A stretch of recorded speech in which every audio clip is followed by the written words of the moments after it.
Assalamualaikum warahmatullahi wabarakatuh. Waalaikumsalam warahmatullahi wabarakatuh. Selamat sore kawan-kawan semua dimanapun kalian berada. Kembali lagi bersama eh, podcast Spirit Ikro IMMFIWAD Luar biasa ya. bersama pemateri yang sangat luar biasa pada sore hari ini, Biasa yaitu dulu. kita perkenalkan beliau adalah Haryono Kapitang. Beliau asli ND dan sekarang menjadi mahasiswa PAIWAD dan hampir selesai. Amin, amin. Beliau juga aktivis, penulis, dan sekarang aktif di Pundi di Pegiat Pendidikan Indonesia. Beliau juga pernah menjadi Kabid Hikmah juga, anggota Kabid Hikmah ya Bang ya? Bukan anggota. Anggota bidang hikmah di PKI MMFI pada tahunnya itu, pada periodenya. Dan pernah menjadi Kabid RPK juga di pimpinan cabang IMM Bantul. Dan sekarang beliau lagi aktif di Pundi begitu. Oke, mungkin langsung saja Bang terkait materi-materi yang akan disampaikan. Yang pertama kita akan membahas mengenai ideologi gerakan IMM. Kenapa sama ideologi? Kenapa? Ya makanya kita akan tanyakan kepada pemateri pada sore hari ini bagaimana kemudian landasan historis dan normatif kelahiran IMM sendiri sebelum kepada ideologi gerakan IMM sendiri, mungkin bisa dijelaskan. Oke. Berkenaan dengan IMM, sebenarnya kalau teman-teman baca ya, ada beberapa literatur itu awal mula sebelum terbentuknya IMM, jadi mahasiswa Muhammadiyah itu punya perkumpulan namanya pengajian malam Rabu kalau nggak salah, nanti bisa di cross check itu di dalam buku ilmu amalia Amalia juga ada itu kayaknya.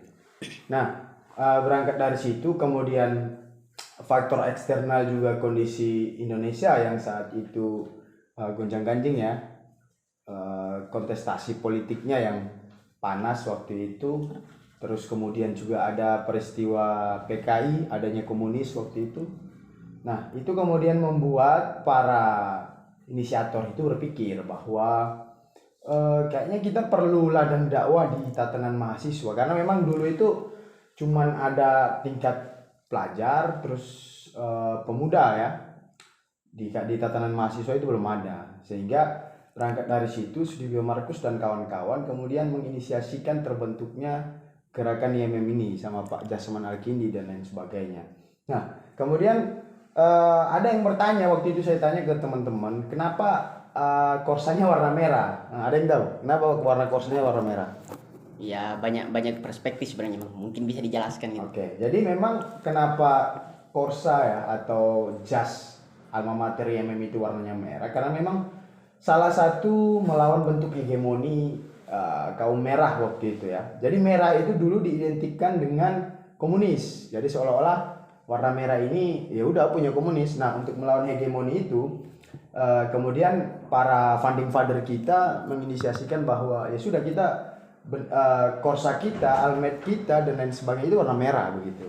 Nah, kalau dalam ini selaras ya dengan teori yang disampaikan Antonio Gramsci ya, bahwa hegemoni itu dilawan dengan hegemoni ya.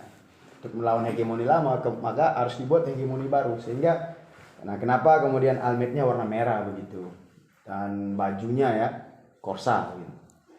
Nah, lalu kemudian kondisi yang cukup mengharuskan bahwa IMM itu harus hadir, sudah waktunya.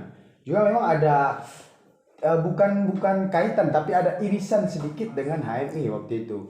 Yang mana kalau teman-teman tahu ya, bahwa dulu HMI benar-benar diayomi oleh Muhammadiyah, karena bahkan banyak kader-kader Muhammadiyah yang juga terlibat di HMI. Nah, karena ada beberapa alasan yang saya kira tidak perlu diungkapkan di sini, sehingga ya sudah HMI biarkan dia berjalan sendiri. Kita Muhammadiyah harus punya gerakan ya, atau semacam ladang dakwah di tatanan mahasiswa, sehingga kemudian terbentuklah tadi Ikatan Mahasiswa Muhammadiyah tadi. Begitu kira-kira. Oke, itu ya kawan-kawan terkait untuk menjawab pertanyaan pertama tadi, bahwa kelahiran IMM itu memiliki landasan bahwa Muhammadiyah sudah seharusnya memiliki wadah untuk mahasiswanya di ranah perguruan tinggi begitu. Jadi udah menjadi satu keharusan begitu ya Bang ya? Iya, sudah menjadi satu keharusan, apalagi ya Muhammadiyah juga dikenal oleh banyak kalangan bahwa Muhammadiyah punya kampus ya yang luar biasa membanjiri di Nusantara ini begitu. Sehingga amat sangat disayangkan ketika Muhammadiyah itu tidak punya ladang dakwah di PTM sendiri, termasuk bukan hanya PTM, di luar PTM pun juga harus ada begitu ya. Nah itu sehingga kemudian kenapa IMM itu tujuannya itu ya apa tujuan berdirinya IMM untuk mewujudkan cita-cita Muhammadiyah itu sendiri ya, yang mewujudkan masyarakat Islam sebenar-benarnya begitu, kemudian terbentuknya akademisi Islam yang berakhlak mulia ya dalam rangka mewujudkan tujuan dan cita-cita Muhammadiyah. Nah ini kan semua bukan tanpa alasan ya, tapi semua punya dasar yang kuat sehingga ini membuat satu dasar gerakan yang kokoh bagi IMM begitu. Itu sih. Oke. Baik, itu yang penjelasan pertama terkait landasan historis dan normatif kelahiran IMM. Oke, kita lanjut poin kedua. Mungkin bisa dijelaskan mengenai landasan filosofis gerakan intelektual IMM itu sendiri. Oke, sebelumnya ini sebenarnya sejarah kelahiran IMM sendiri itu banyak ya, literatur ada beberapa literatur yang itu versinya beda. Termasuk ketika teman-teman DAD bakal nemukan versi yang beda juga. Tergantung nanti teman-teman akan pakai versi yang mana. Tapi sebenarnya secara substansial, secara normatif itu tadi beberapa yang saya sampaikan. Nah, kalau landasan filosofis gerakan intelektual ya, kita perlu menelusuri dulu nih apa sih intelektual. Jangan sampai teman-teman itu ketika ngomong intelektual asal ngomong aja gitu kan. Nah, intelektual ini teman-teman, dia berangkat dari kata intellectus yang mengetahui, artinya itu yang mengetahui. Nah, puncaknya itu intelektual ini, narasi intelektual mulai mencuat itu ketika ada peristiwa Dreyfus di Prancis ya, yang mana Dreyfus ini adalah seorang orang Yahudi ya yang menjadi tentara di sana, kemudian dituduh sebagai mata-mata Jerman waktu itu. Nah, akhirnya muncul orang pro kontra terhadap hal tersebut. Termasuk salah satunya Emile Zola nanti yang keberpihakannya kepada Dreyfus. Ya, dalam suratnya itu disebutkanlah narasi kata intelektual itu tadi. Nah, berangkat dari sini keberpihakan intelektual ini bisa dilihat bahwa keberpihakan intelektual ini bukan pada logika penguasa, ya. Dia menyampaikan kebenaran itu bukan dari logika penguasa, tapi atas dasar logika kebenarannya itu sendiri begitu. Sama kayak yang disampaikan oleh Edward Said ya. Nah, Edward Said itu menyampaikan bahwa intelektual itu dia bukan orang yang melacurkan diri kepada penguasa. Melacurkan itu dalam artian bahwa dia ini menyampaikan suatu kebenaran ini atas dasar logika penguasa. Dalam rangka apa? Memperkokoh kekuasaan tadi. Tapi seorang intelektual itu dia harus menyampaikan kebenaran atas dasar logika kebenaran itu sendiri. Ya. Nah, di sisi lain teman-teman, kalau kita melihat intelektual ini yang hari ini kita ketahui itu ada dua ya yang begitu mainstream yang kita dengar. Itu ada intelektual organik ya yang digagas oleh Antonio Gramsci dan juga intelektual profetik ya. Teman-teman bisa ada bukunya yang ditulis oleh Mas Abdul Halim Sani begitu yang judulnya itu Manifesto Gerakan Intelektual Profetik. Nah, teman-teman IMM ini cenderung ke gerakan intelektual profetik. Kenapa profetik ya? Propet, kenabian. Nah, kenapa harus kenabian? Nah, sifat dari kenabian itu adalah transformasi, perubahan. Jadi, teman-teman bisa telusuri sejarah kenabian manapun, ketika nabi itu diutus, maka yang dilakukan adalah perubahan sosial. Itu pasti terjadi dalam dimensi sosial itu. Pasti ada satu perubahan. Entah itu dari Nabi Adam sampai ke Nabi Muhammad SAW. Jadi teman-teman bisa cross check akan hal itu. Nah, maka di sini Kunto Wijoyo dia juga mengatakan bahwa intelektual itu bukanlah orang yang berada di Menara Gading. Dia bukan konseptor, melainkan dia adalah orang yang juga sebagai konseptor dan juga sebagai aktor ya, berada di tengah-tengah masyarakat. Jadi dia bukan berada di Menara Gading gitu. Nah, itu seorang intelektual. Nah, Kunto Wijoyo dalam ilmu sosial profetiknya itu ada terkenal dengan teorinya itu ada humanisasi, liberasi, dan transendensi. Nah kalau di MM itu sendiri ada religiositas, intelektualitas, dan humanitas. Nah dasarnya dari apa? Quran Surah Al Imran ayat 110 itu tadi, ta'muruna bil ma'ruf, itu masuknya ke humanisasi. Tanhauna 'anil munkar, liberasi. Tu'minu billah, itu masuknya transendensi. Sama kalau kita kontekskan ke IMM, maka ini bisa menjadi dasar landasan landasan teologis bagi IMM itu sendiri ketika acuannya adalah trilogi dan trikompetensi tadi, begitu. Nah, kenapa teman-teman IMM kemudian harus memahami hal yang berkaitan dengan sifat keintelektualan? Karena memang dalam kondisi saat ini ya, teman-teman, kondisi saat ini kita ini berada di era kebenaran di atas kebenaran ya. Jadi semua orang bisa menjadi ahli, begitu. Maka di sini peran teman-teman IMM menjadi center ya, menjadi center untuk apa? Memfilterisasi informasi-informasi yang kemudian muncul ke permukaan ya. Misalnya di media sosial, di berita-berita yang banyak sekali itu yang hate speech ya, hoax dan lain sebagainya. Maka dalam kondisi ini teman-teman IMM itu harus tampil dengan narasi intelektualnya, dengan gagasan-gagasan intelektualnya, menyampaikan kebenaran. Mereka harus tampil bahwa ini tidak seperti ini. Jangan sampai kemudian teman-teman IMM itu tidak adaptif dengan hal semacam ini ya. Sehingga gagasan intelektual pun dia tidak terjebak dalam narasi-narasi historis ya. Dia tidak terjebak dari historis, tapi dia juga mampu bersikap adaptif begitu. Itu sih sedikit informasi tentang intelektual gitu. Mungkin itu. Oke, itu ya kawan-kawan terkait landasan filosofis bagaimana gerakan intelektual IMM. Oke, itu tadi kawan-kawan terkait landasan filosofis bagaimana gerakan intelektual IMM, bahwa udah dijelaskan tadi ya bagaimana sejarah lahirnya kata intelektual itu dan juga landasannya gerakan intelektual IMM seperti apa dalam trilogi dan trikompetensi dasar itu, dan sudah menjadi konsekuensi logis bahwa sebagai kaum intelektual itu menyampaikan kebenaran berdasarkan logika kebenaran itu sendiri, bukan berdasarkan logika penguasa. Apa begitu Bang ya? Ya. Baik, kita lanjutkan ke pertanyaan berikutnya.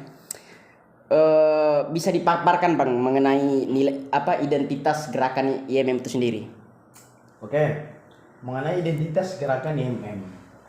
Sebenarnya secara normatif identitas gerakan IMM itu udah ada di trilogi dan trikompetensi ya. Termasuk penambahannya itu di 6 penegasan. Maka di poin terakhir itu kan ilmu amalia, amal ilmiah sebenarnya ya, di 6 penegasan itu. Nah, ini menjadi satu identitas ya secara normatif. Cuman persoalannya bisa nggak teman-teman memahami itu dan mengkontekstualisasikan itu semua sehingga dia menjadi identitas gerakan yang autentik dari IMM itu sendiri ya. Nah, saya kasih contoh, misal teman-teman kadang-kadang membuat satu agenda ya, satu program itu bukan atas dasar tidak mendasar yang punya landasan apa-apa ya. Misal datang bakti sosial dan lain sebagainya ya atas dasar rasa empati. Oke, tapi itu nggak cukup kalau kita ngomong basis gerakan ya. Kalau kita ngomong identitas gerakan itu nggak cukup, karena siapapun, bahkan anak SD pun ya, anak SMP bisa melakukan itu ya. Nah, lalu apa yang menjadi pembeda antara kita IMM dengan organisasi gerakan lainnya?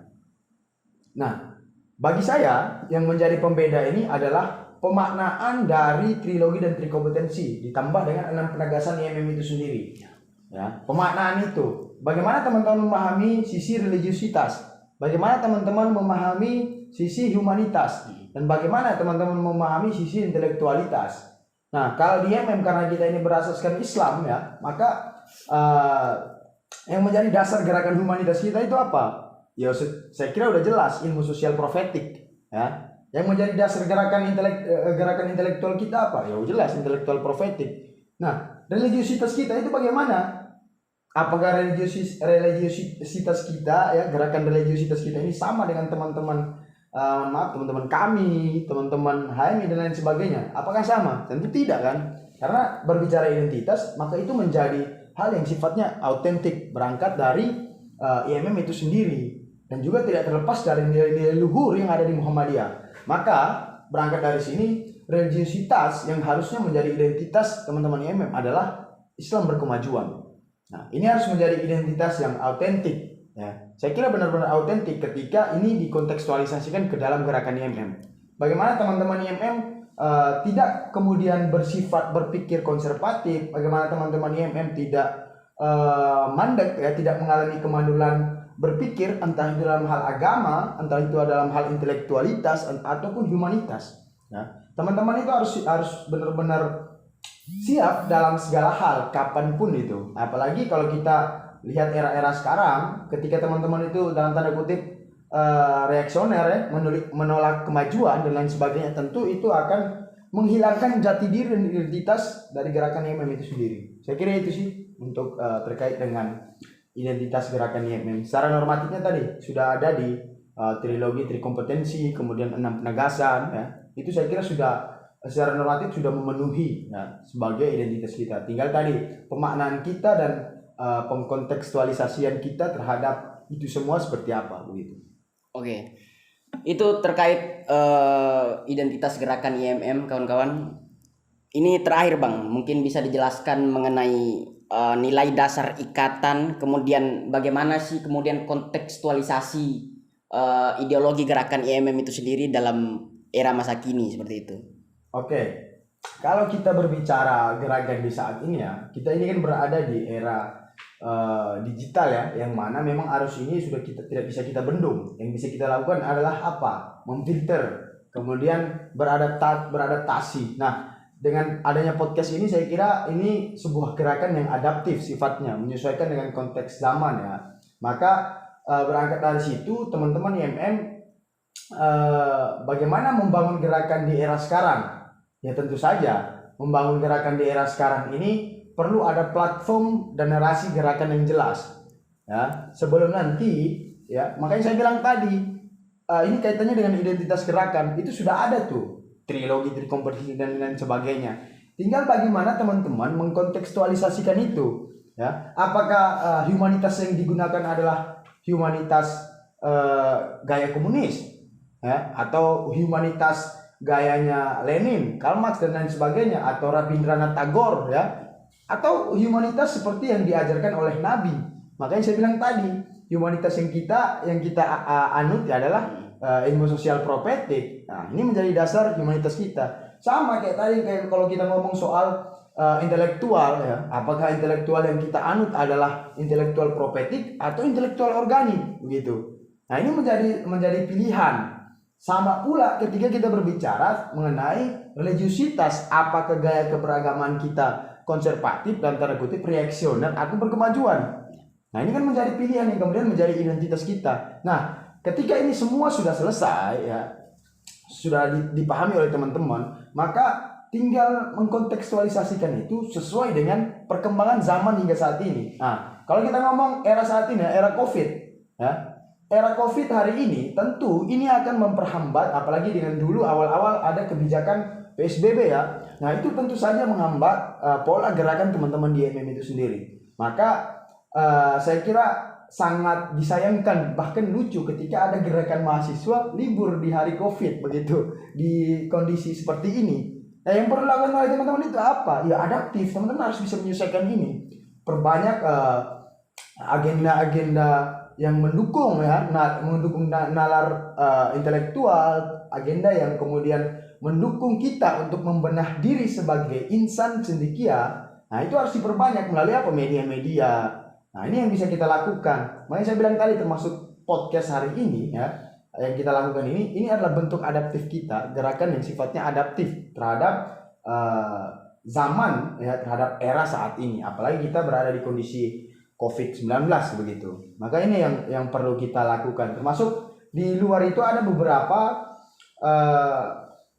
platform, ya, platform narasi seperti tanwir.id itu muncul waktu kondisi corona. Kemudian ada madrasah digital punyanya Mas Akmal, ya, dan lain sebagainya. Ini adalah platform-platform media, platform gerakan yang kemudian bisa teman-teman pakai begitu. Selain tetap diskusi, baca buku dan lain sebagainya. Itu sih kalau bagaimana mengkontekstualisasikan gerakan di era saat ini. Ya. Itu. Oke, itu kan kawan terkait bagaimana kemudian kontekstualisasi nilai-nilai dalam ideologi gerakan IMM itu sendiri untuk menyesuaikan dengan perubahan dan perkembangan zaman. Oke, mungkin terakhir sebelum kita menutup Bang, mungkin bisa memberikan ini tradisi kita di IMM begitu. Memberikan ya ini sudah menjadi budaya sebenarnya. Oke. Memberikan closing statement untuk menutup podcast Spirit Ikro pada sore hari ini. Oke. Kalau saya sih gini. Saya punya ini bahwa teman-teman IMM hari ini sudah tidak perlu lagi fokus terhadap persoalan-persoalan internal yang menghambat gerakan. Tapi sekarang yang perlu dilakukan oleh teman-teman, apalagi kalau kita ngomong kondisi saat ini ya, yang perlu dilakukan adalah berbenah diri, membenahi SDM yang menjadikan mereka itu sebagai insan cendekia. Kita benar-benar mewujudkan itu.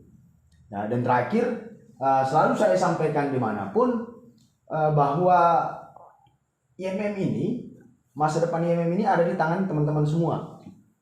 Jadi hancurnya IMM, majunya IMM itu juga berada di teman-teman semua. Untuk membuat IMM itu hancur ya, saya kira tidak perlu membakar buku yang ada di komisariat ya. Tidak perlu teman-teman pergi ke toko-toko buku sana, kemudian membakar buku dan lain sebagainya yang ada di sana. Itu nggak perlu. Cukup teman-teman buat kader-kader IMM itu berhenti membaca, ya. Maka dengan sendirinya IMM akan hancur. IMM akan mengalami masa-masa kegelapan ketika kalau kita dulu di era-era abad-abad pertengahan ya IMM akan kembali pada era itu. Era Renaissance bagi orang Barat, tapi era kegelapan bagi umat Islam, terkhususnya IMM itu sendiri. Mungkin itu dari saya. Oke. Baik, itu sebagai closing statement daripada narasumber kita pada sore hari ini. Terima kasih kepada narasumber Bang Haryono. Sama-sama. Dan